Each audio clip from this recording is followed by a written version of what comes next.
Primero que todo, ¿ustedes saben lo que es una revolución? ¿Alguna de las dos?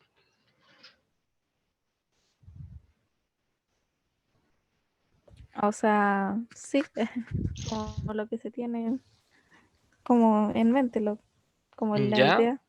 ya, pero de- a ver, ¿qué idea sería esa? o sea, cuando a uno le dicen la palabra revolución, es como se le viene al tiro a la mente como oponerse a algo, o sea, como querer hacer un cambio.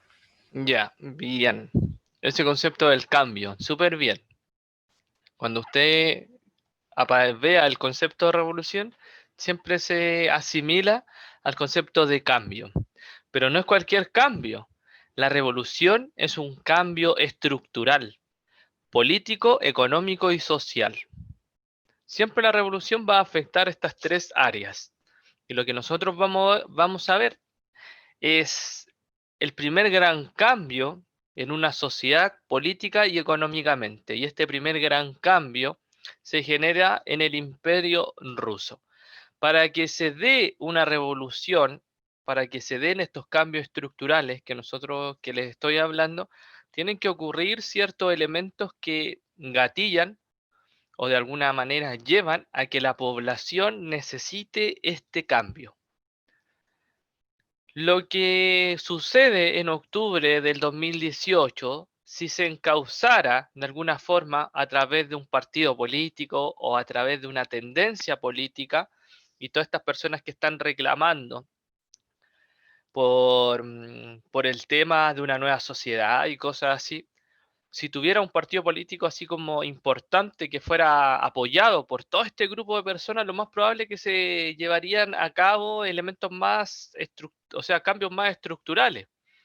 Y pasa que en el Imperio Ruso van a ocurrir dos procesos, dos revoluciones. Generalmente a nosotros nos dicen, no, que la revolución en Rusia fue el año 1917, pero hoy vamos a saber que no, que de hecho antes de la revolución de 1917 hay también una revolución. Y todo lo que nosotros vamos a ir viendo, como las causas, el desarrollo, quiénes van a participar en esto de la revolución, nos va a hacer mucho darnos cuenta de que nuestra sociedad en la actualidad también vive procesos similares, pero que hoy las soluciones están desde el punto de vista o desde el concepto más democrático que radical como fue, por ejemplo, en el Imperio Ruso, como fue en la Revolución Cubana en el año 59. Lo primero que tenemos que saber entonces es que antes de la revolución más importante, que es la revolución de 1917, hay una revolución que es la revolución de 1905. Es como el antecedente de la revolución que todos conocemos. Las causas de esta revolución generalmente siempre van a estar enfocadas en el área económica, en el área social o en el área política. En este caso hay una crisis económica y una crisis económica que está afectando solamente a una parte de la población. O sea, todo lo que era la clase, los estratos más altos, por así decirlo, las clases sociales más elevadas del Imperio Ruso, la familia real y quienes trabajaban en el concepto de la política en el Imperio Ruso, no tenían problema económico, pero los problemas sí suscitaban y sí afectaban a las clases trabajadoras, a las clases con menor poder adquisitivo. Ellos eran los que entraron en crisis, y una crisis tan grave que va a haber hambruna. Hay una completa escasez de alimento en ese periodo, y esta escasez de alimento va a llevar a que gente muera de hambre, pero que va a empezar a aparecer un concepto de malestar, un malestar que se va a ir propagando por toda la población.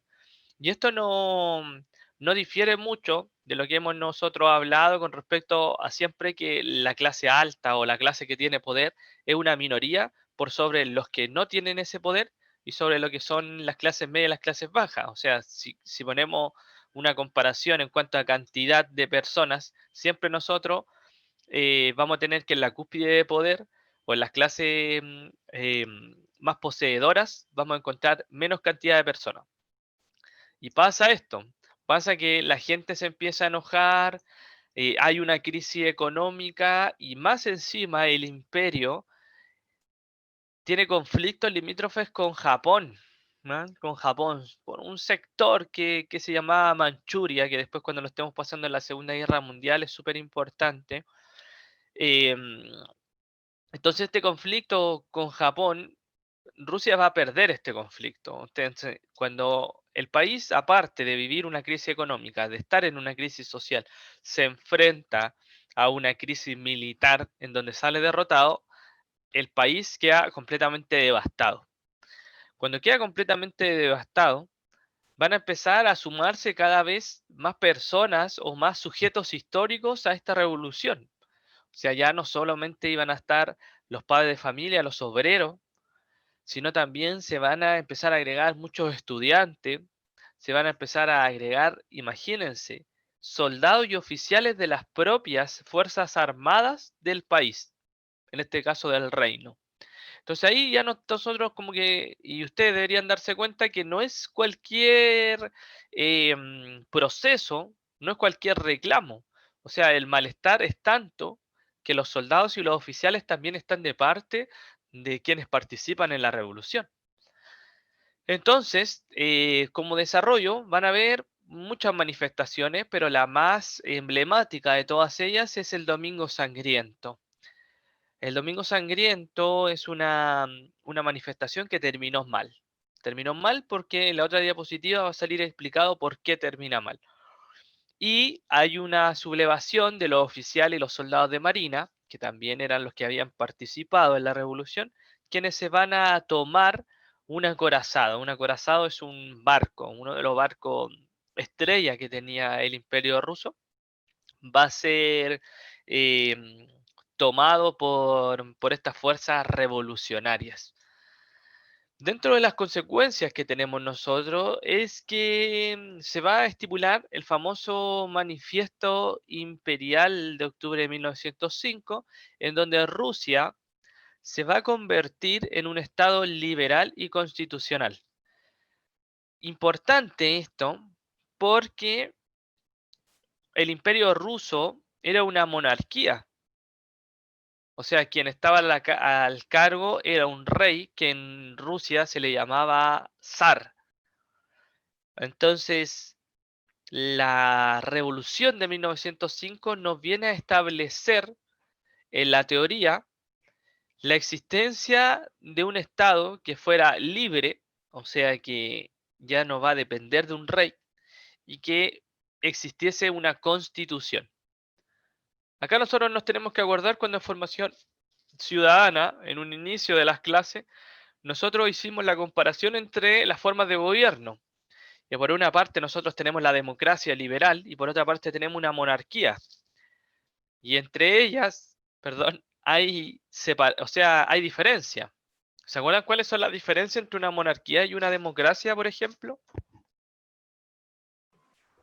La monarquía solo estaba como en el mando del rey, por decirlo de alguna manera, solo él mandaba y él tenía los tres poderes del Estado. En cambio, la monarquía, había más personas, podían votar, eso, porque la monarquía era solamente que el rey decidía todo, Ya, todo en todo ámbito. sí, Creo que era así. hubo un error de palabra, porque él definió las dos como de monarquía, pero le faltó la parte de democracia. Que, bueno, que aparte la monarquía, ¿Ya? el paso del, ¿cómo se llama? ¿A quién pasa a Del ser rey rey? Claro, eso va por herencia. En hereditario. cambio, la democracia es el pueblo quien elige quién va a ser el presidente que represente al país. Exacto, ¿ya? Muy bien las dos, muy bien. Entonces, lo que tenemos acá en Rusia, 1905, es un imperio y es una monarquía, ¿ya? Una monarquía. A esta monarquía se le llamaba el famoso zarismo, porque en realidad rey en ruso es zar, así de simple. Entonces, así lo conocemos nosotros como el zarismo. Se supone que hubo un cambio y por eso dice ahí entre comillas nosotros vamos a establecer la democracia en el Imperio Ruso, porque como dice allí en la práctica, o sea, en el día a día, el rey siguió mandando. Entonces, entre 1906 y 1917, que es el entremedio de las dos revoluciones, vamos a tener que existe una modificación en la política, pero que no es llevada a cabo. Y no es llevada a cabo precisamente porque los cambios o los procesos no ocurren de inmediato. Cuando nosotros, por ejemplo, en octubre tengamos esta votación del apruebo o del rechazo, a lo mejor va a ganar el apruebo. Entonces, si gana el apruebo, no significa que el día siguiente al plebiscito va a existir la nueva constitución. Es un proceso de 2 años. 2 años. Y después tiene una cuestión resolutoria en el cual la ciudadanía, o sea, nosotros vamos a poder votar si estamos de acuerdo o no con la nueva constitución. Imagínense que no se está de acuerdo con esa nueva constitución. Vuelta otra vez a reformular y reestructurar esta constitución. Entonces, esos procesos políticos, que siempre son como súper engorrosos, va a ocurrir aquí, a partir de 1905. A la gente, para que se calme, yo los voy a tener bajo la lógica de que va a cambiar esto políticamente, ya el zar va a empezar a dejar sus poderes totalitarios, por así decirlo, se los va a entregar a otro organismo y cosas así. Pero esos cambios lo hizo súper lento el zar, súper lento. Lo hizo tan lento que después de 1917 la gente se le va a ir de nuevo se le va a ir encima. Cuando hablamos del Domingo Sangriento es eso, un hecho que desencadenó, o sea, el hecho que desencadena, perdón, la revolución de 1905 cuando hay una gran cantidad de población, hablemos como si en la marcha de octubre hubiese ido las fuerzas militares y arremeten contra cuánta persona ven allí, precisamente va a ocurrir eso en el Domingo Sangriento, ¿no? Un suceso súper complejo en la historia del Imperio Ruso que nos va a demostrar a nosotros que el zar, el rey y que las decisiones políticas no estaban a favor de la gente, sino que estaban a favor de los privilegiados. El Imperio Ruso era ese, ¿no? Era ese imperio gigante que tenemos nosotros, que hoy, por ejemplo, está lleno de países que se van a ir desmembrando de esto. ¿M? Pero en ese tiempo todo lo que es Turquía, o sea, Turkmenistán, déjenme ver bien, eh, sí, Turkmenistán, Lizquistán, Tayikistán, Kazajistán, parte de Mongolia, parte norte de China, el sector de Manchuria, algunas partes de Japón le van a pertenecer a los rusos. Entonces, Rusia va a tener sectores cercanos al Mediterráneo en algún momento. Entonces, el imperio ruso es una tierra gigante, un imperio propiamente tal, con hartos terrenos propios. Y como tenía tantos terrenos, también colindaba con otro imperio. O sea, colindaba en este sector con un imperio japonés súper importante y con el imperio chino abajo y con el imperio de la India. Entonces, había un tema de conflictos limítrofes constante, pero el imperio lo había sabido llevar a cabo. Pero sin embargo, claro, se preocupa de expandirse, como todo imperialista en ese periodo, pero descuida los problemas sociales que estaban ocurriendo en su interior. Es como si, por ejemplo, Inglaterra, que también era una de las potencias imperialistas, se hubiese expandido tanto y empieza a aparecer un descontento en la ciudad de Londres, Birmingham y diferentes lugares de Inglaterra, pero ellos lo saben llevar a cabo. Como que ya Inglaterra había establecido el concepto de la constitución. Entonces ya el rey no reinaba por sí solo, sino que existía un primer ministro, que es lo que en la actualidad nosotros tenemos del sistema inglés. Entonces, en cambio, los rusos, no, pues los rusos seguían con el tema de los reyes y el rey era el más importante y el rey no quería soltar el poder. Entonces, de hecho, por eso en 1917 vamos a tener la solución drástica que vamos a hablar en algún momento. Rusia, como dice ahí, era un sistema monárquico, ya dirigido por el zar, quien gozaba del poder que dice la Viviana, todos los poderes del Estado concentrados en una sola persona. Al inicio del siglo XX, el zar Nicolás II no era capaz de dar solución a estos problemas. Una gran cantidad de población, pero una población atrasada. O sea, estamos hablando de, imagínense, esa era la población del Imperio Ruso hasta ese periodo. 125 millones de personas. De esos 125 millones de personas, el 80% vivía en sectores rurales. Si nosotros hacemos una comparación entre el sector rural y el sector urbano, ustedes ya saben cuáles son las diferencias, cuáles son las ventajas del sector urbano. Entonces, obviamente había en ese 80% de la población un retraso económico, un retraso industrial, un retraso en diferentes esferas, en el concepto educacional también. En 1905, entonces, después de la primera revolución, se va a formar el famoso Parlamento o Duma. Esto ya es un cambio súper importante. Importante porque ahora el zar tenía otro organismo que estaba elaborando y discutiendo leyes, que era un parlamento. Es como si, por ejemplo, acá nosotros tuviésemos el zar Sebastián Piñera y no hay ningún otro poder que él, y él dirige el país y él hace todo. Pero se levantan los chilenos, hacen una revolución y a partir de esa revolución se crea un parlamento, que es como el Congreso.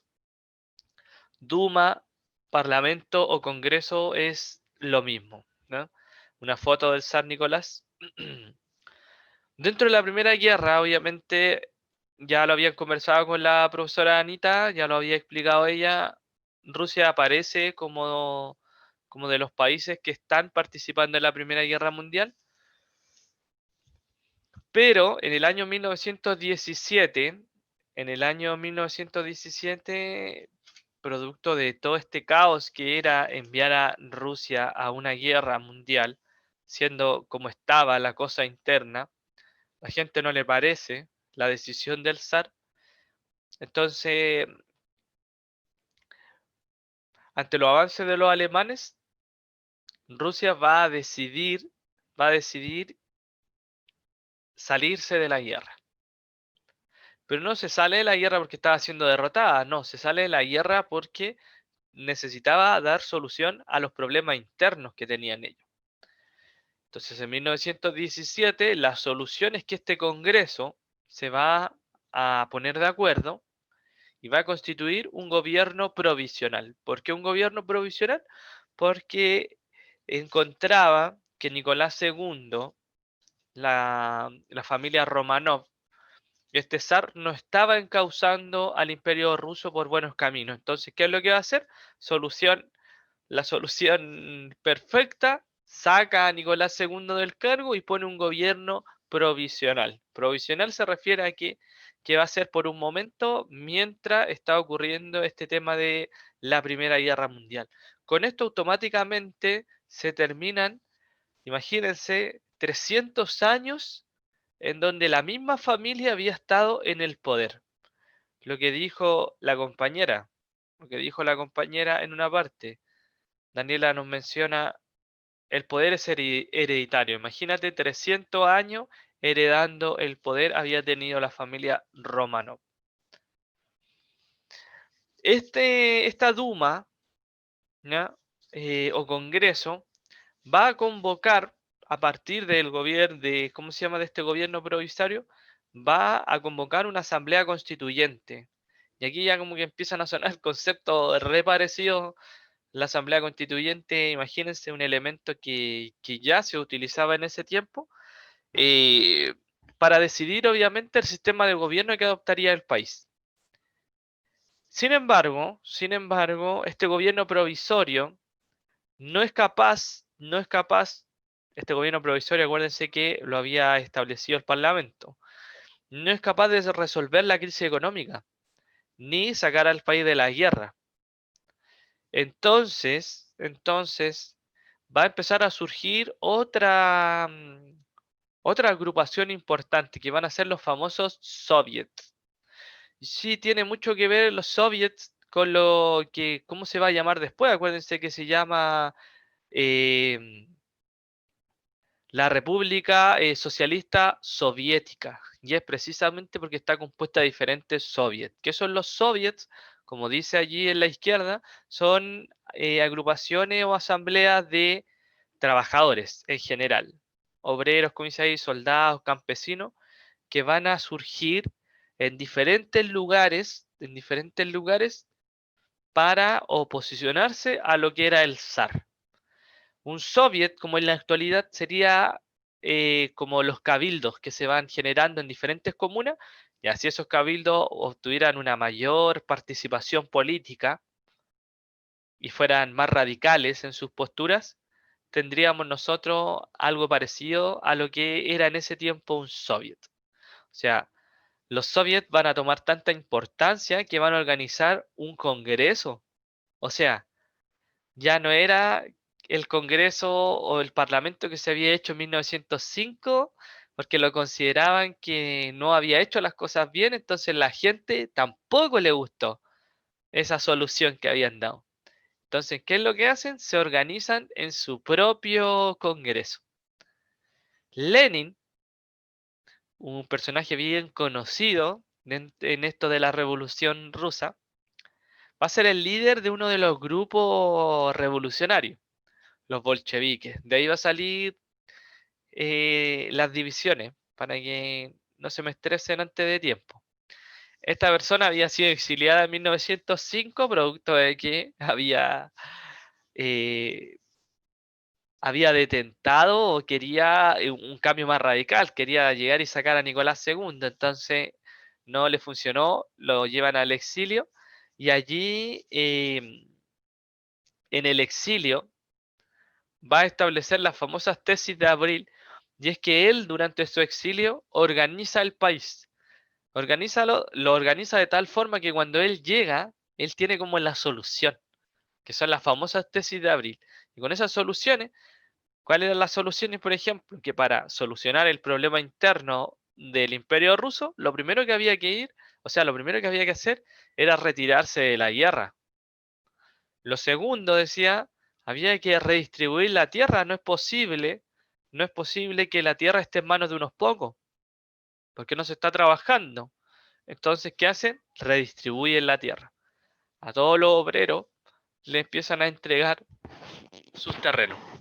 Algo parecido vamos a tener acá en Chile, cuando en el año 58, en el 60 en realidad, el presidente en Chile decide hacer la reforma agraria, Jorge Alessandri.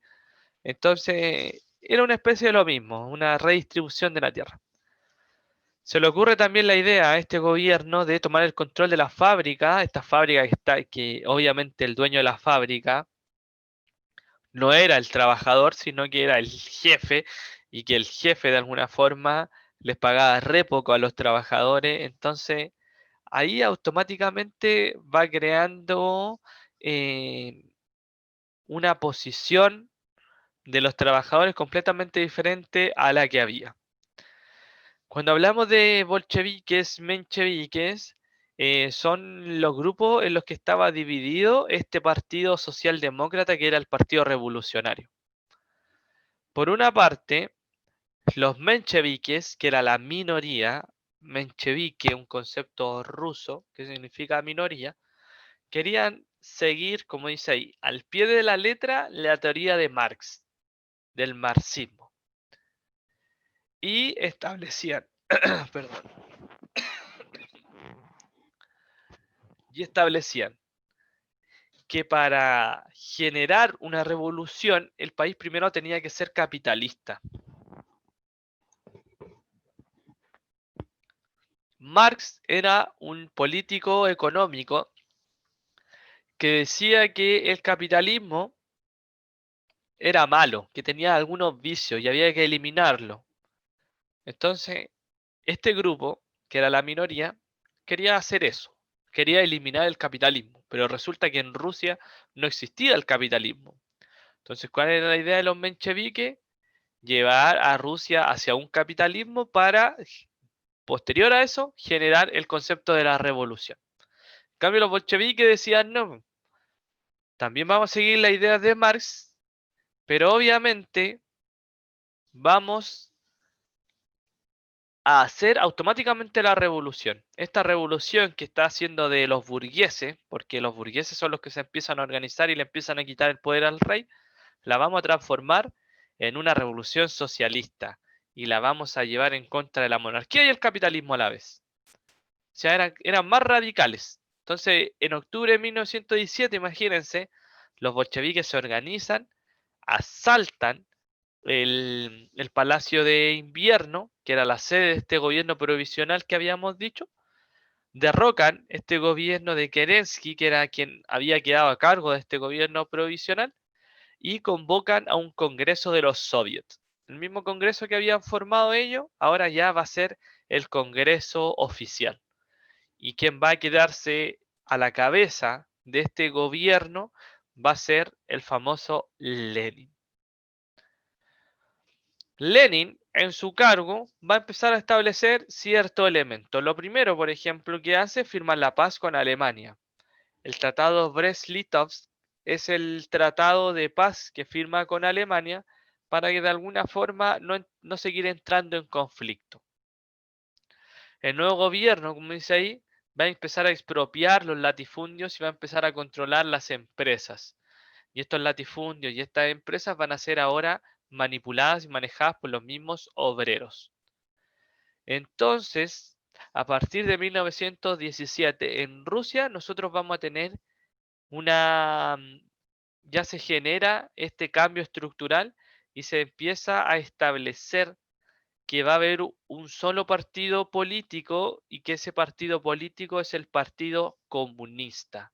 Los demás partidos empiezan, o no empiezan, los demás partidos son prohibidos. Entonces, a partir de 1918 estaba todo centralizado en el Partido Comunista y en el líder oficial que era Lenin. Entonces eso es lo que vamos a tener nosotros de alguna manera. Esta es como la línea, ¿cómo se llama? La línea de tiempo donde nos dice a nosotros desde el periodo que comienza la Primera Guerra hasta la Revolución lo que va ocurriendo. ¿Ya? En febrero cae el régimen, pero recién en septiembre los bolcheviques van a empezar a entrar en conflicto y en octubre de 1917 va a ocurrir el triunfo de la revolución bolchevique.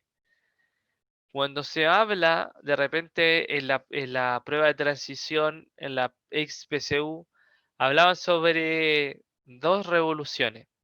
Yo quiero que quede claro que la revolución hay una en 1905, otra en 1917.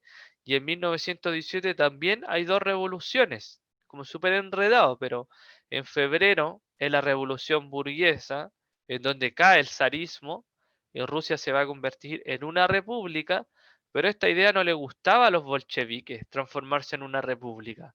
Ellos querían un cambio más estructural.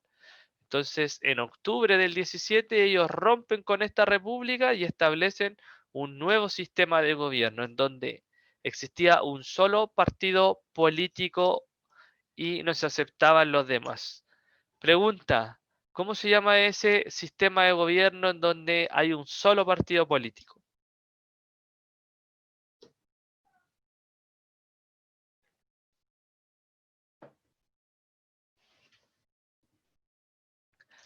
Cri, cri. Yo sé que lo ¿No, profe? saben. Yo sé que lo saben. Se los voy a preguntar de nuevo. ¿Cómo se llama la forma de gobierno en la cual existe solamente un partido político?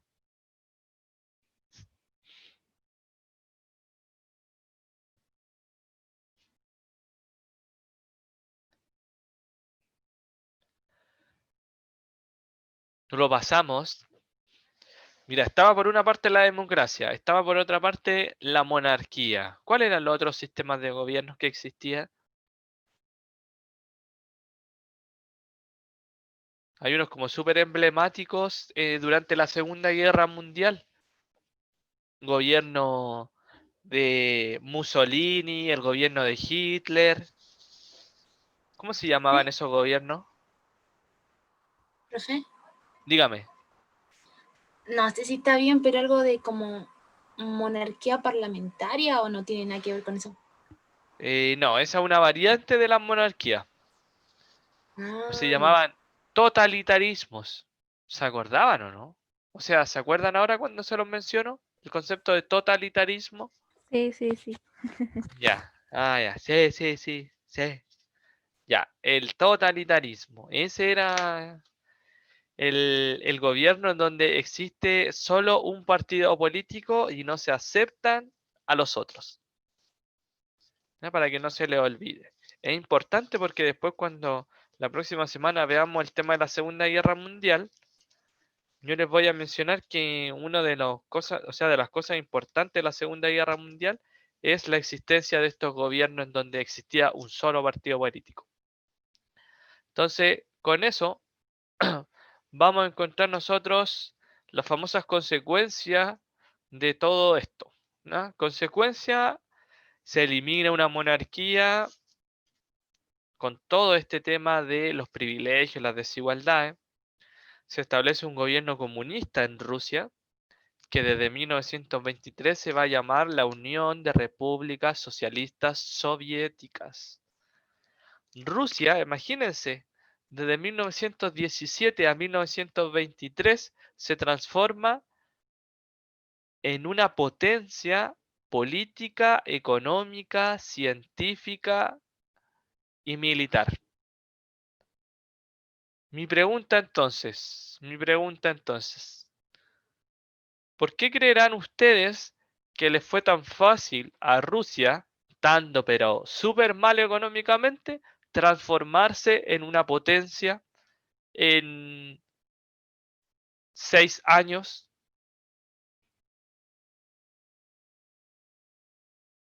¿Por qué se habrá generado este cambio y tan rápido que fue?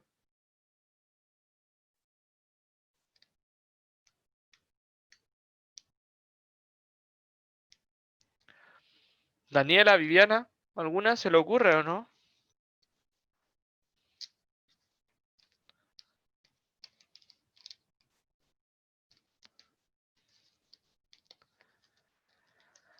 Era porque precisamente quien estaba al mando del gobierno tomaba malas decisiones, así de simple. Si hubiese tomado buenas decisiones, Rusia, el imperio ruso, hubiese sido una potencia, pero al contrario, estaban súper retrasados en todos esos aspectos. Em, entonces se va a transformar y va a ser tan importante Rusia a partir de la revolución que va a ser el país que va a derrotar, por ejemplo, a los alemanes en la Segunda Guerra Mundial, va a ser el país que va a competir con Estados Unidos durante la Guerra Fría. Entonces, ¿es importante el imperio ruso? Sí es importante. ¿Va a afectar a nuestro país? También va a afectar a nuestro país. Surge el socialismo, que es un nuevo sistema político basado obviamente en la idea de Marx, este economista que habíamos mencionado, y que nos viene a demostrar una nueva forma de hacer política, una nueva forma de hacer economía, y que apelaba o abogaba por generar de alguna forma la eliminación de la propiedad privada y que existiese una sociedad igualitaria. El otro punto importante son el famoso concepto de los planes quinquenales, y es que de alguna forma trabajan con proyectos a 5 años.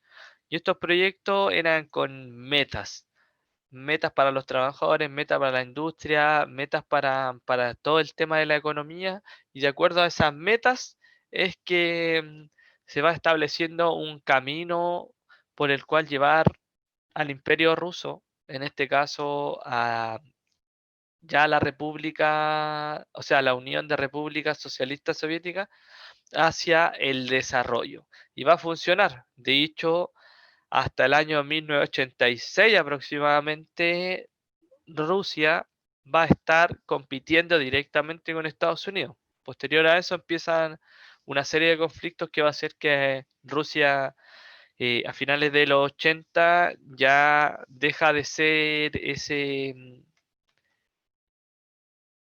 ese competidor que tenía Estados Unidos. Hasta acá llega la primera parte, ¿ya? La primera parte de la clase. Ahora nos vamos al segundo tema.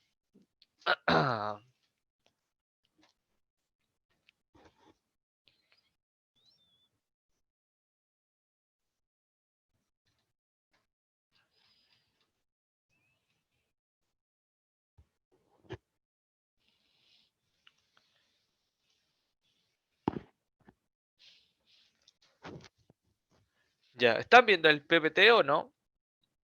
No, no lo están viendo, creo. No, profe. Ya, vale. Espérenme, espérenme. Ahí sí. Lo que vamos a hablar ahora es el tema, otro tema del mundo entre guerras. Cuando nosotros hablamos del mundo entre guerras, nos referimos precisamente a ese periodo que va a ocurrir desde 1917, 1918 aproximadamente, hasta 1939.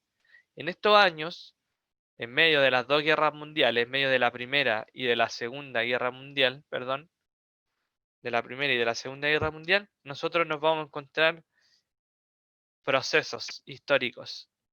La Revolución Rusa que vimos, nos vamos a encontrar la Gran Depresión de 1929 y nos vamos a encontrar con los totalitarismos. Hoy nosotros vamos a ver dos de ellos. La Revolución Rusa, que lo acabamos de ver, y vamos a ver el tema de la Gran Depresión de 1929. O sea, el próximo lunes vamos a ver el tema siguiente, que es los totalitarismos y la Segunda Guerra Mundial. La Gran Depresión de 1929 es un tema que ustedes, Viviana y Daniela, ¿ustedes están en Mundo Global? Sí, profe. Sí, profe. Y ahí Cristóbal igual. Sí, profe. ¿Qué le hace Mundo Global a ustedes? A mí usted, pues, La- profe. O estoy. No es ese ramo que no me sé los nombres.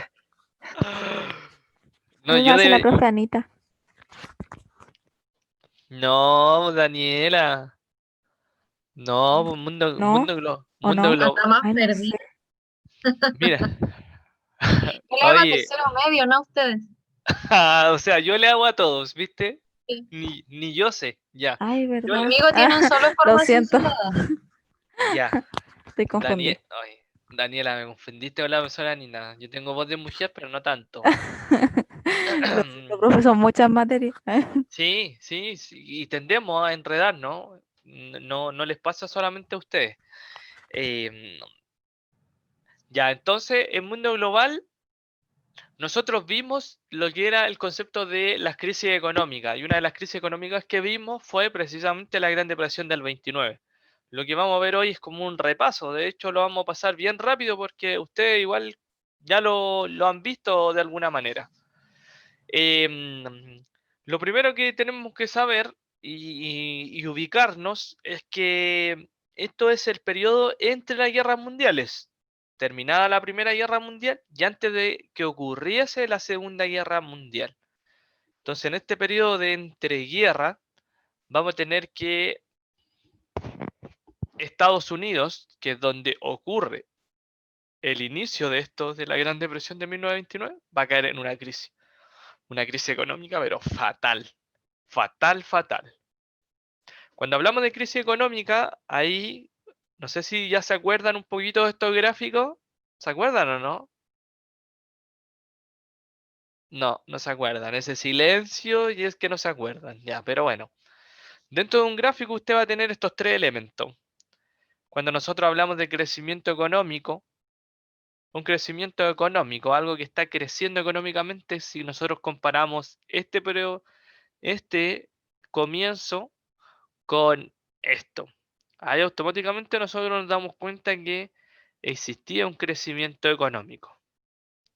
Pero llega un momento, un punto de inflexión en donde la realidad se empieza a transformar. Y este crecimiento económico pasa por una etapa en donde puede ser negativo, se puede detener o se puede ralentizar. En este caso, la Gran Depresión de 1929 nos va a demostrar que es una crisis o es un crecimiento completamente negativo. Las crisis van a poder ser de dos formas, estructurales y coyunturales. Estructurales que van a afectar a toda la economía. En cambio, cuando hablamos de crisis coyunturales, afectan a un sector económico en particular. Hubo una inundación en el sur, se desbordó un río y se me ahogaron las vacas de toda la región de Valdivia. Eso es una crisis. ¿Será una crisis estructural o coyuntural que me haya quedado sin vacas?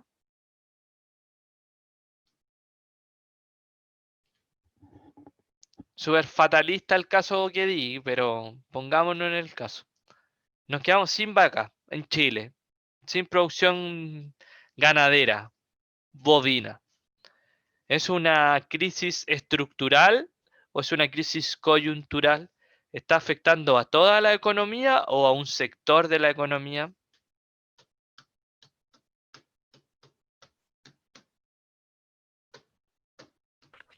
¿Es coyuntural? ¿O no? Coyuntural. ¿Por qué, Daniela? Porque si nos quedamos sin vacas solamente afecta a una parte de la economía, pues hay otras cosas que pueden ayudar a la economía. No sé, pues ¿cómo se llama? Otras frutas que se venden Claro, podemos afuera. reemplazar esa alimentación, no necesariamente podemos comer, no, Claro, no y nos vamos a morir. no es lo que más se exporta. Bien, buen punto. ¿Ya? Buen punto. Y, si yo tengo, por ejemplo, si yo tengo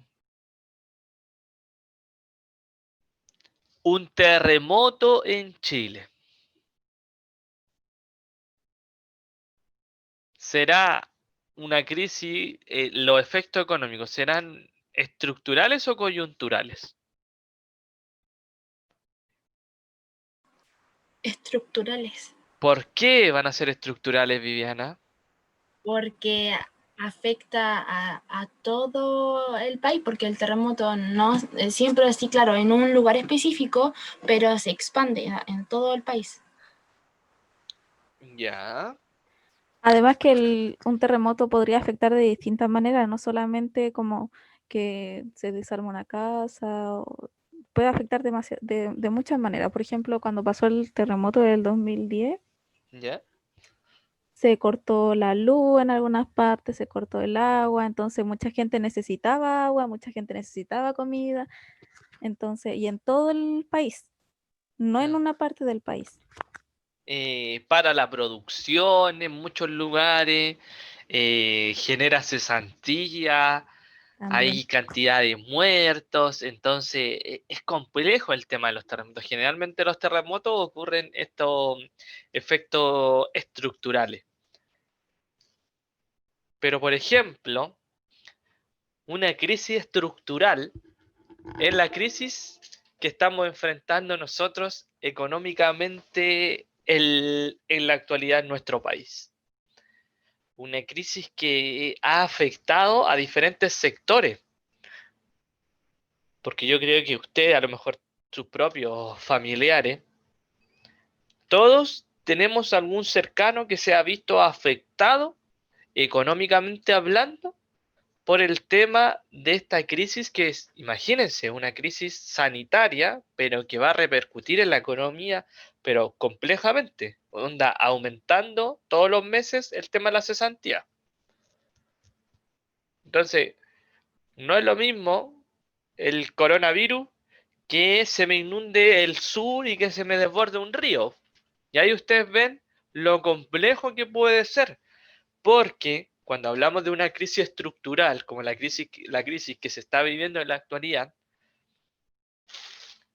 nos vamos a dar cuenta que para salir de esta crisis va a costar mucho, porque para que nosotros eliminemos arriba del 10% de la cantidad de cesantes que tenemos nosotros en nuestro país, va a tener que pasar mucho tiempo.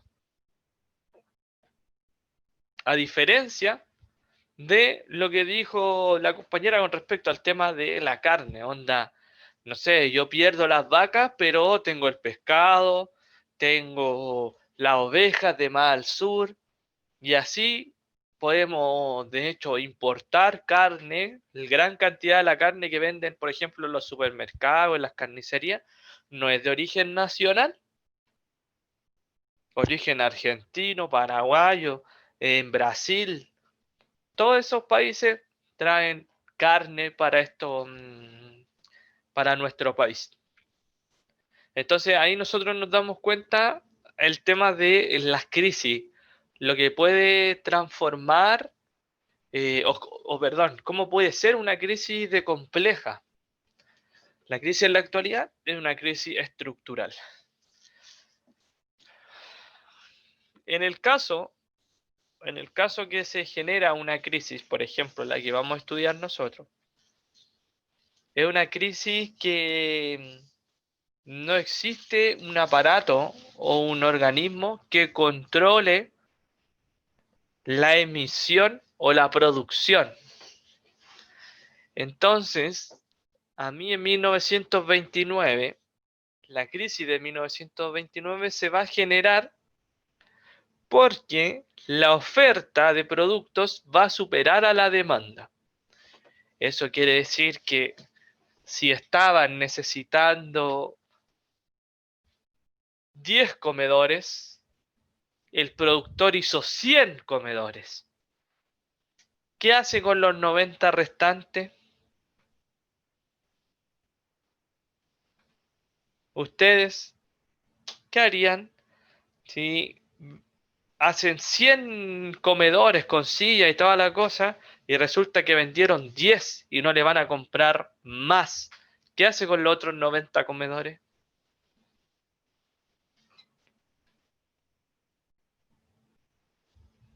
¿No se le ocurre algo? Profesora Anita, ¿qué haría usted con los Bajar el 90? precio, profe. Bajaría el precio, Cristóbal, bajaría el Sí. precio, pero Haría lo mismo. haría lo mismo la profesora. Mira, baja el precio, ¿ya? Pero si yo les digo, chiquillos, que solo 10 familias querían su comedor, ¿de qué me sirve que la familia tenga 2 comedores en la casa?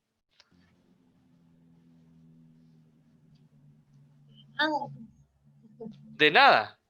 Entonces, a ver, busquemos otra solución si no es bajar el precio. Profe, Dígame, Viviana. no sé, a mí se me ocurre, por ejemplo, modificar el comedor. Por Ah, ejemplo, ya, a ver. no sé, si tenía un dibujo de un caballo, por ejemplo, ahora que sea de un, no sé, de un delfín. Entonces sería un comedor diferente, pero y podríamos sacarle un poquito más de dinero o dejarlo igual que el otro. Ya, generar un valor agregado al comedor. Claro, Transformarlo. Bien, ya, bien, bien, bien. Pero va a llegar un momento en que igual yo me voy a quedar con los comedores. No los voy a poder seguir vendiendo porque la gente ya no me los está comprando porque toda la gente ya tiene un comedor en su casa. Así pasó en ese tiempo con todo el tema de los electrodomésticos. Se empezaron a vender, a vender, a vender electrodomésticos. Y llega un momento en que el productor de electrodomésticos no tenía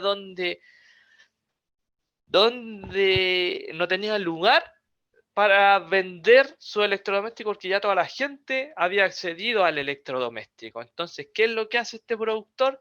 Súper simple. Baja su producción. No, sabes que estoy vendiendo mensualmente 10, pongámosle microondas, solo 10 microondas. Ya no estoy haciendo 100 mensual, así que como estoy vendiendo 10 solamente, voy a bajar mi producción. ¿Cuáles son las repercusiones, chiquillos, de bajar la producción en una empresa?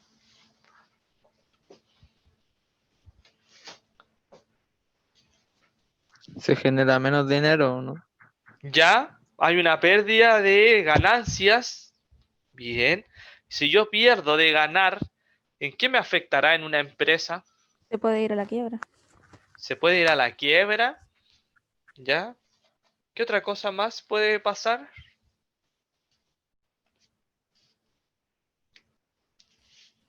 Cuando los impuestos siguen cobrándose, pues entonces la empresa va a quedar sin dinero y olvídelo. No, no, pero está bien, Daniela, está bien, está súper bien. Y si la empresa no tiene dinero, ¿qué pasará con los trabajadores de esa empresa? Pueden quedar cesantes. ¿Pueden quedar o van a quedar cesantes? Es que o van a quedar cesantes o los van a seguir teniendo trabajando, pero sin pagarle y eso va a generar un caos, un caos muy grande. Ya, todo eso, todas esas hipotéticas cosas que ocurrirían, nosotros en esta crisis sanitaria, crisis COVID, lo hemos visto. Hemos visto el aumento de trabajadores, ¿cómo se llama? Trabajadores cesantes. Hemos visto la gran cantidad de despidos, las bajas de producción en algunos lugares. Hay empresas que están quebrando precisamente porque no están vendiendo. También hay empresas que están surgiendo, es verdad, pero en general todo el mercado se ha visto em, en una situación compleja con lo que está pasando. Entonces, generalmente cuando no hay un control del Estado o de un organismo que controla, por ejemplo, la emisión o las producciones, pasa esto. Pasa automáticamente un desbalance y ese desbalance se va a transformar en lo que es la famosa crisis. La Gran Depresión de 1929, por una parte, nos demuestra a nosotros esto. En 1929, la foto de la izquierda, una manifestación de cesantes en Estados Unidos. Y a su derecha,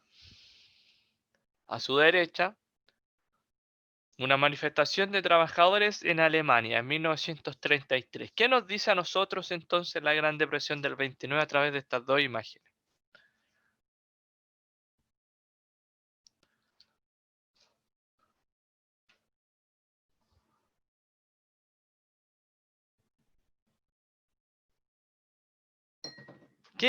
A ver, ¿qué enlace podemos hacer entre estas dos imágenes?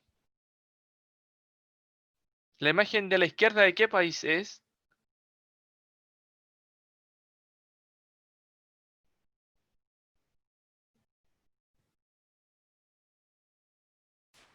Estados Unidos, profe.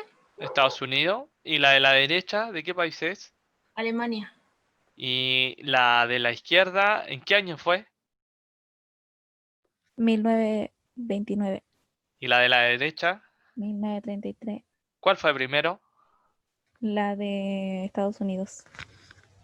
¿Y por qué estará ocurriendo lo mismo en Alemania? Porque el ser humano vuelve a repetir los mismos errores.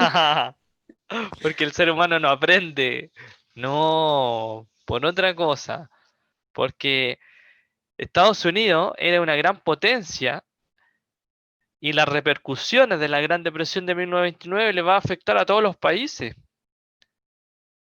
Entonces, esa situación que se estaba dando en 1929, nosotros la vamos a ver replicada en muchos países de Europa e incluso, para que ustedes sepan, el país más afectado de esta Gran Depresión de 1929, adivinen, ¿quién fue el país más afectado?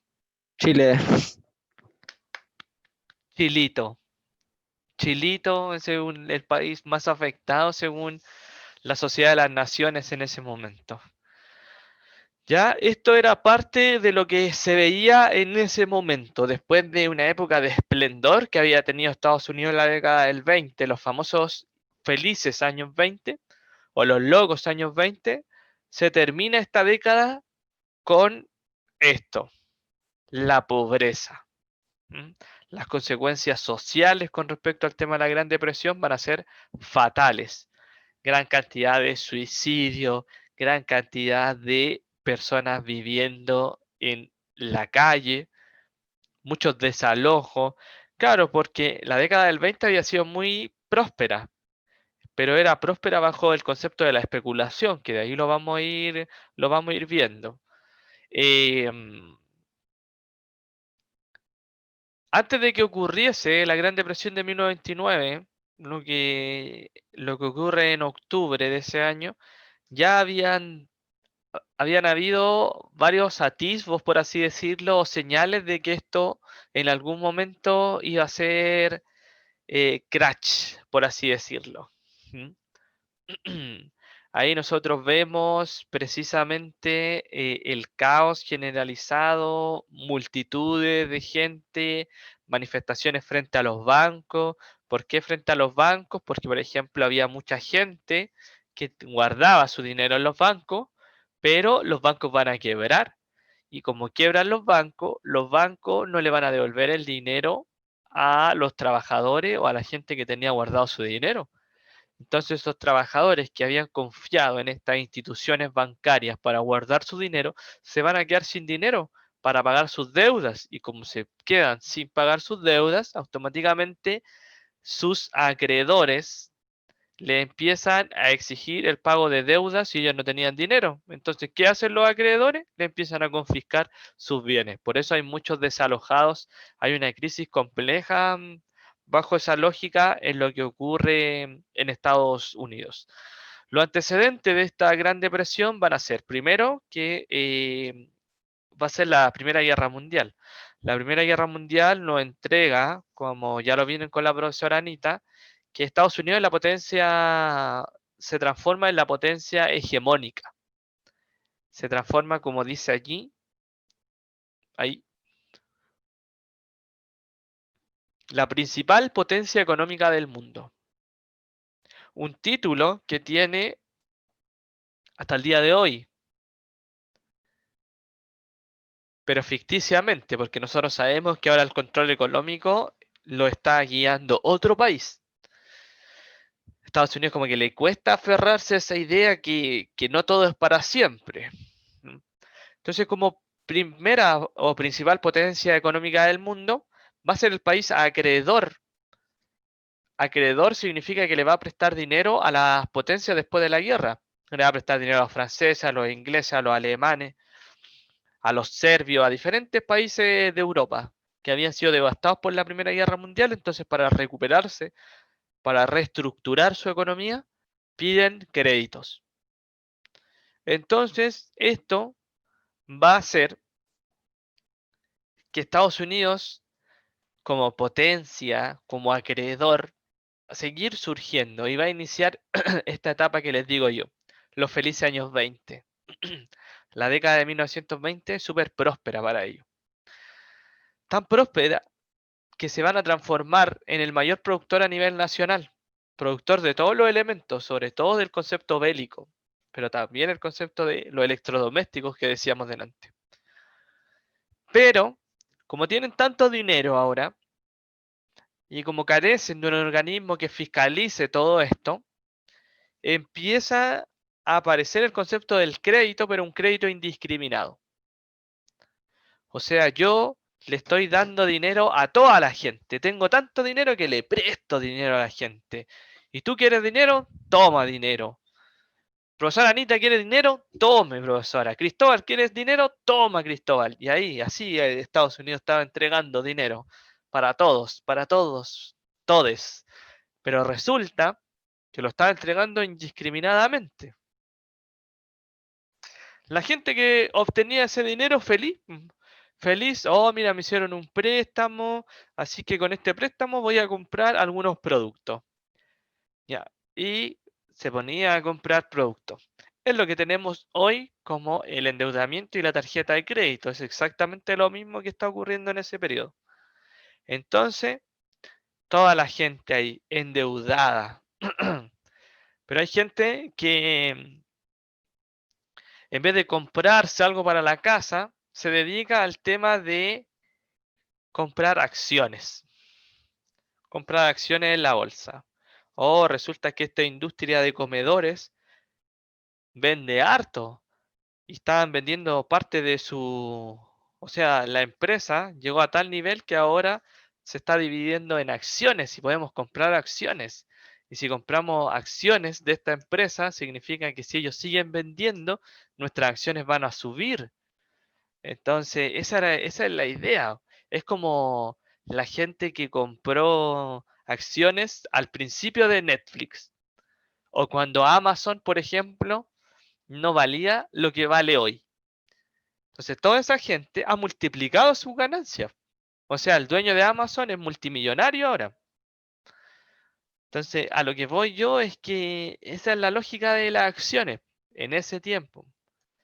Entonces, teníamos una empresa de electrodomésticos y esta empresa empieza a vender acciones y todos comprando acciones porque tienen plata. Entonces, claro, compramos acciones, entonces después las vendemos y vamos a recuperar y vamos a obtener ganancias. Una lógica normal de quien vende y compra acciones. Pero sin embargo, me pasa exactamente lo contrario. Esta empresa deja de vender, por ende mis acciones van a valer menos. Entonces yo pierdo dinero y al perder dinero automáticamente esto se transforma en una crisis compleja porque toda la gente tenía plata en las acciones. O sea, una gran parte de la población estadounidense, perdón, había comprado acciones porque tenía acceso a dinero. Entonces, ellos pensaban especulativamente que esta empresa le iba a ir bien. Yo como hace 5 años atrás me propusieron el comprar las famosas monedas virtuales de Bitcoin. Y en ese tiempo, hace 5 años atrás, no recuerdo muy bien cuánto valía. Pero la cosa es que el otro día me metí a ver cuánto estaba evaluado un Bitcoin en la actualidad y era así como, no sé, era mucho dinero en comparación con lo que costaba antiguamente. Entonces, a eso voy cuando uno em, de repente con el tema de las acciones puede ir generando ganancias, pero eso siempre es especulativo, porque así es la economía. Uno no sabe, por ejemplo, lo que puede ocurrir.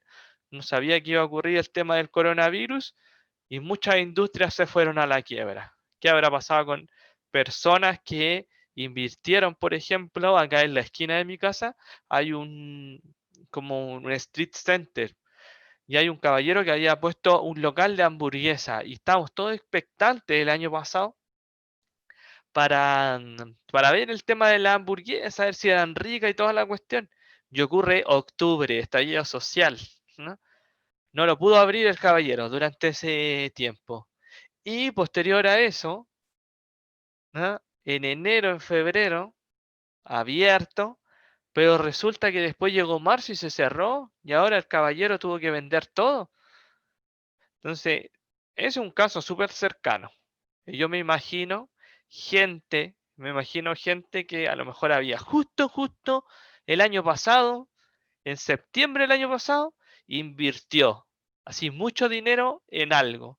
Y resulta que pasó lo de octubre, pasó el coronavirus y ¿qué pasó con todo su dinero? ¿Qué pasó con su inversión?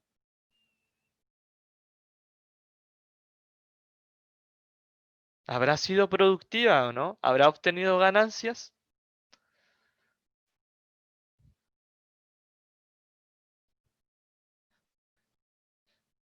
¿Qué creen ustedes, chiquillos? Que no.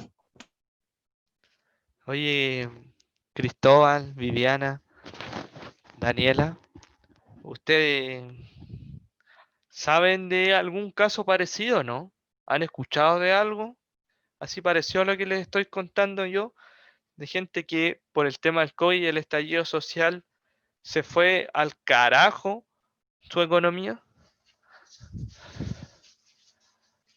Yo, ¿Ve? Daniela. ¿Sus padres quedaron cesantes, Daniela? no, pero sí mi tía. O sea, es que mi tía trabaja de forma independiente, haciendo la Ya, uña o vale. cortando el pelo. Y mi tío está ciego, entonces no puede trabajar. Y mi Ya, tía era la única fuente de trabajo, pues entonces con esto del coronavirus no ha podido trabajar. claro, bajó considerablemente su producción. ¿Ven? Un caso ahí cercano de la tía de la Daniela. Y así nosotros generalmente todos vamos a tener casos cercanos. Papá de un amigo, algún primo, algún tío, cualquier caso. Todos tenemos de alguna forma esta modificación. Mi pareja, por ejemplo, igual que que la tía de la Daniela, es manicurista. Y en mayo y junio ella no trabajó. Mayo, junio, julio no trabajó nada. Nada, nada. 3 meses sin percibir sueldo. Entonces, es una situación que lo afecta a todos. Ya, pues, y esta crisis económica en la actualidad se compara mucho con lo que ocurre en 1929. Tiende a, a compararse mucho precisamente por las repercusiones que hay.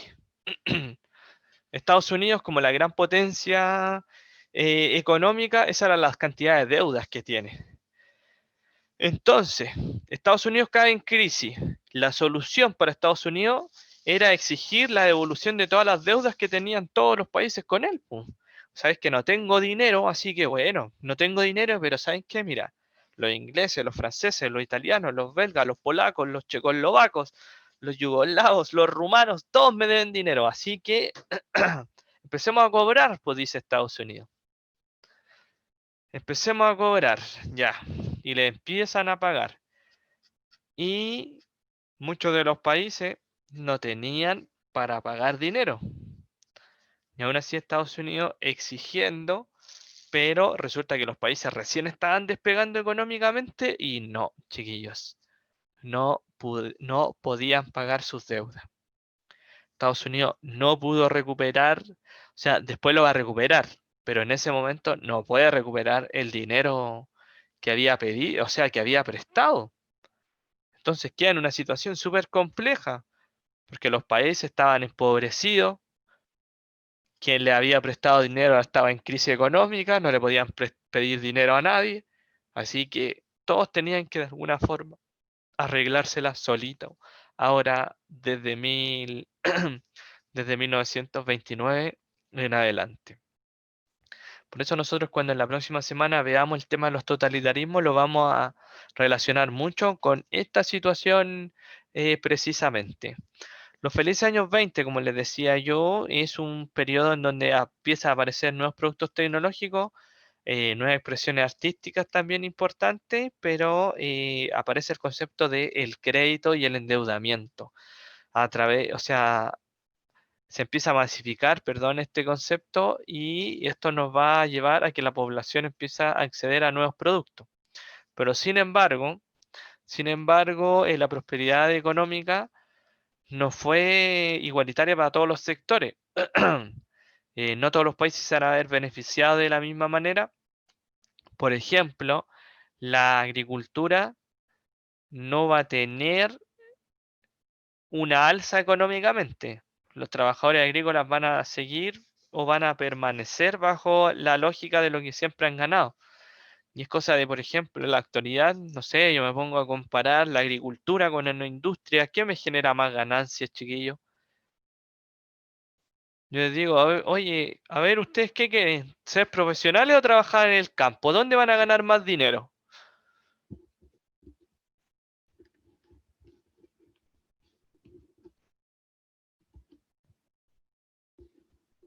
Daniela, ¿dónde va a ganar más dinero? ¿En el campo o en la ciudad? En la ciudad. En la ciudad, ¿ya? Precisamente porque esa situación ¿cómo se llama? Se nos repite. Y no solamente en Estados Unidos, sino en general en todo el mundo, en donde las actividades agrícolas son más, o sea, son menos rentables que una actividad industrial. Entonces, vamos a tener esto que salía adelante, que era lo que iba a gatillar la crisis económica, que la demanda resultaba insuficiente para la producción que había. Entonces, todo este crecimiento y toda esta expansión económica era especulativa. Era especulativa precisamente porque llega un momento en que las empresas empiezan a caer en crisis, los trabajadores empiezan a quedar cesantes, empieza a reducirse la cantidad de compra de los productos en el mercado y automáticamente yo tengo esta bolita de nieve que empieza a crecer y a crecer. La especulación, para que nos quede claro, es la participación obviamente en operaciones financieras o comerciales con el propósito de intentar sacar provecho de estas fluctuaciones. Fluctuaciones que pueden ser para bien o para mal. ¿Mm? Pero generalmente la gente que trabaja en acciones tiene conocimiento con respecto a estos temas, a estos instrumentos. Entonces, si yo veo que una empresa, sus acciones en los últimos 12 meses han subido, ¿qué creerán ustedes que va a pasar en el mes 13? ¿Que sube o que baja?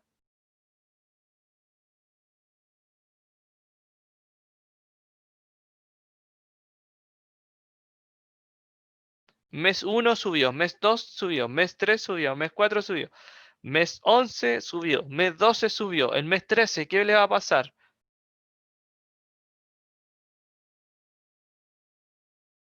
Especulativamente hablando, ¿qué va a pasar en el mes 13?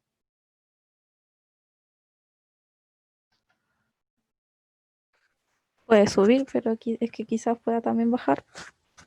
Es que si piensa así, es poco economista usted. ¿Ya?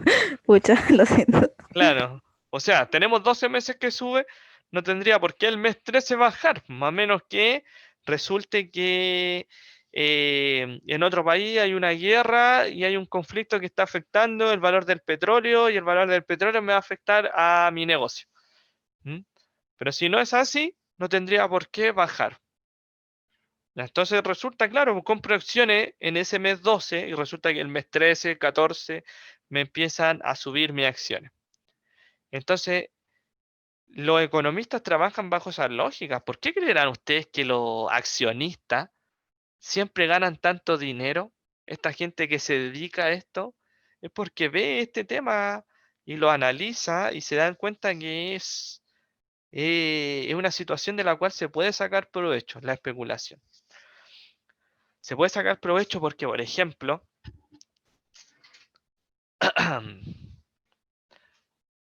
tengo una yegua que compite en estas carreras de caballo. Y resulta que siempre hay una que sale en segundo lugar. Todo el tiempo. Pongámosle nombre a la yegua. ¿Cómo se puede llamar? Viviana, póngale un nombre a un animal.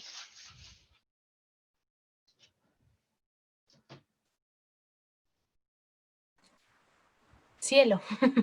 Cielo. Ya, el nombre, lo pensó. Cielo. Ya. Cielo, entonces. Y Cristóbal, póngale nombre al segundo competidor. También hembra. Bachelet. Ah, no, no sé. Bachelet. ¿Ya? Bachelet. El nombre que le pone. Ya. Entonces, Cielo siempre ha ganado todas las carreras de los días domingo ahí. Día domingo, carrera principal, están estas dos yeguas que son las favoritas, pero siempre ha ganado Cielo. Siempre ha ganado Cielo, súper importante, ¿no? Entonces voy a apostar y veo ahí en la cartilla y me dice, Cielo ha ganado las últimas 15 carreras. ¡Wow! 15 carreras que ha dejado en segundo lugar a nuestra segunda yegua, a Bachelet. Ya, y resulta que yo apuesto, po. Ya voy a apostar por Cielo, obviamente, ¿cierto? ¿Cierto? Daniela, la Daniela, votaría. Por quién apostarías tú?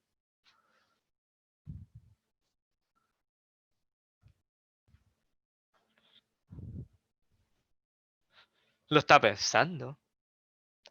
Profesora Anita, ¿por cuál de las dos yegua iría usted? Por cielo, Por obvio. Cielo, ¿ya? Por Cielo, obvio, ¿cierto? ¿No? A lo que me refiero cuando existe un aprovechamiento es que el propio dueño le dice al jinete, Cielo, ¿sabes qué? La apuesta paga más si gana Bachelet, así que tú te vas a dejar perder y va a ganar Bachelet la carrera. Y nosotros todo nuestro dinero lo vamos a apostar a Bachelet. Eso, chiquillos, es la especulación. Porque en esa carrera 16, carrera número 16, en que toda la gente estaba convencida de que iba a ganar Cielo, gana Bachelet. ¿Y qué pasó con el dinero de todos los que confiaron en esta especulación?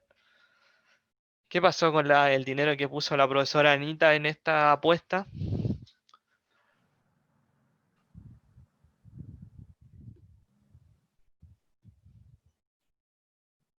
Cristóbal,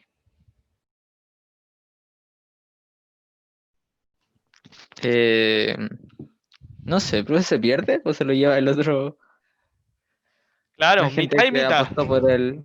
mitad y Ah, mitad, ¿no? Mitad se la lleva a la agencia, quien organiza todo el tema de la apuesta, y la otra mitad se la llevan quienes apostaron por la que iba en segundo lugar.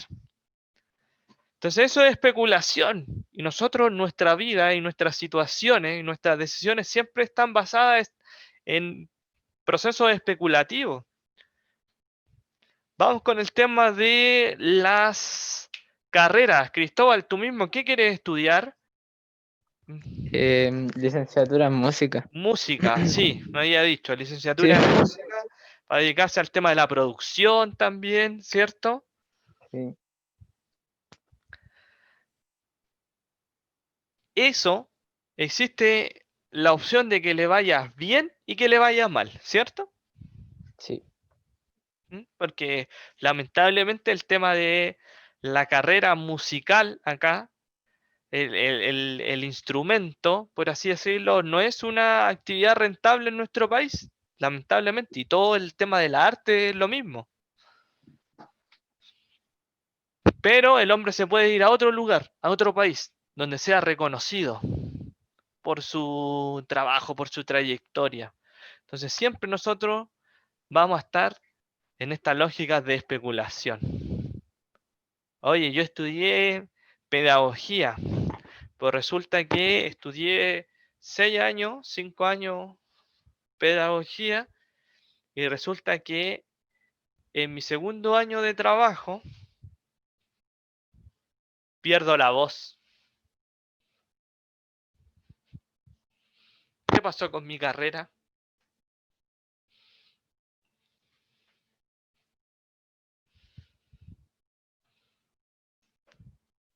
Fue súper fatalista lo que dije. ¿Qué pasa con mi carrera? ¿Podré seguir trabajando en eso o no? No. Profe, No, ¿cierto? Dígame. es que puede tener dos opciones, o reinventarse, enseñar en lengua de señas, o estudiar otra carrera. Claro. Entonces, de alguna manera, para, para que no nos afecten tanto esto de las crisis económicas en nuestros contextos generales, siempre tenemos que saber reconocer y no tomar cualquier decisión, no tomar las decisiones de forma especulativa, porque nos puede ocurrir lo que le pasó a todos los inversores, lo que le pasó a toda la gente que ahora no tiene dinero, que a lo mejor, no sé, justo se habían comprado, no sé, un auto. Se compraron un auto y resulta que quedaron sin trabajo. Tienen que devolver el auto. Le ha pasado a mucha gente. Entonces, de alguna manera, esto que ocurre, la Gran Depresión del 29, la crisis actual, tienen que buscarle siempre el tema de el aprendizaje significativo en esto. Para que no queden así como estas caricaturas, ¿no? De caballero que no tiene ya dinero en sus bolsillos, parte de lo que eran los banqueros. La prensa, obviamente, Wall Street, está en pánico, en una caída constante. La bolsa de Estados Unidos se va a desplomar y automáticamente nosotros vamos a tener que, durante la misma semana, caen las acciones y después vuelven a caer y ahí y hay un efecto dominó a través del mundo. La expansión de esta crisis económica va a afectar a Europa y va a afectar también a los demás continentes. Y en Chile, les comentaba junto con Cristóbal lo dijo, fue el país más afectado económicamente hablando. ¿Mm? La depresión de 1929, que duró hasta 1934 aproximadamente, nos va a traer diferentes problemas. Primero, los problemas económicos, obviamente una crisis financiera, una crisis en cuanto a las acciones, muchas empresas van a tener que cerrar, va a haber una deflación, esto quiere decir que los precios de los productos van a bajar y van a bajar porque no hay dinero. Entonces, yo para vender voy a tomar esa solución que dijeron ustedes con respecto al tema de los comedores. O sea, el pensamiento principal, si no estoy vendiendo, para vender es bajar el precio. Pero por otra parte es súper importante lo que dijo la Viviana de darle valor agregado a los productos, que también es importante eso. Pero en la situación en la que estaba en 1929, eso no era una buena opción porque no había dinero simplemente. Entonces, este sistema económico liberal que tenía Estados Unidos va a caer en crisis. Y mientras este sistema cae en crisis, el sistema del imperio ruso, el sistema comunista, el sistema económico central planificado, va a seguir surgiendo. Entonces ahí nosotros nos encontramos con este conflicto. Por una parte, un sistema económico que está a la baja y por otro, un sistema económico que está en alza. Otro de los problemas que se van a generar van a ser los problemas sociales.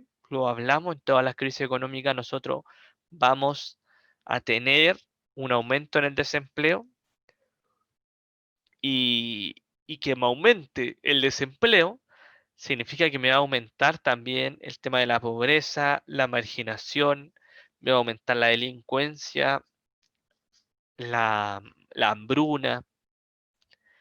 Entonces, el descontento social también me va a aumentar y aparecen dentro de esta depresión también problemas políticos. Y los problemas políticos es que van a empezar a surgir nuevas ideologías totalitarias y nacionalistas. ¿Por qué totalitaria y nacionalista? Porque, por lo que les digo yo, el imperio ruso estaba en alza, ¿ya? La Unión de Repúblicas Socialistas Soviéticas. En este mismo periodo estaba progresando económicamente, pero porque tenían otro sistema político y otro sistema económico, no como Estados Unidos. Entonces, yo como país expectante, sentado en un sillón, y me doy cuenta que el sistema económico liberal que está acá a la izquierda de Estados Unidos está en crisis, mientras, por otra parte, veo al imperio, o sea, a la Unión de Repúblicas Socialistas Soviéticas progresando a través de otro sistema económico, yo, como este país expectante, ¿qué voy a hacer? ¿Imitar a Estados Unidos que está en crisis o imitar al otro conjunto de países que está progresando? ¿Qué harían ustedes?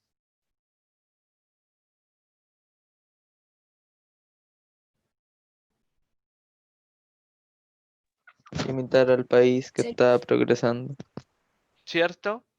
Así de lógico. Y es por eso que varios de los países, en algunas partes de Asia, en Europa, van a imitar la situación o la situación política que estaba ocurriendo en la URSS. Chiquillos, hasta acá vamos a quedar. Ya se nos acabó el tiempo. Creo que hablé mucho, pero como siempre en realidad. Nos vemos el próximo lunes. A esta Profe, misma hora por el mismo canal. Cristóbal, dígame. los resultados del ensayo, ¿cuándo están? Están, siempre han estado. Siempre han estado. Se los voy a enviar inmediatamente. ¿Ya? Ah, ya. Ya, Se profe. los voy a enviar inmediatamente. Si anotó su correo, le va a llegar ahora ya. Ya, chiquillos.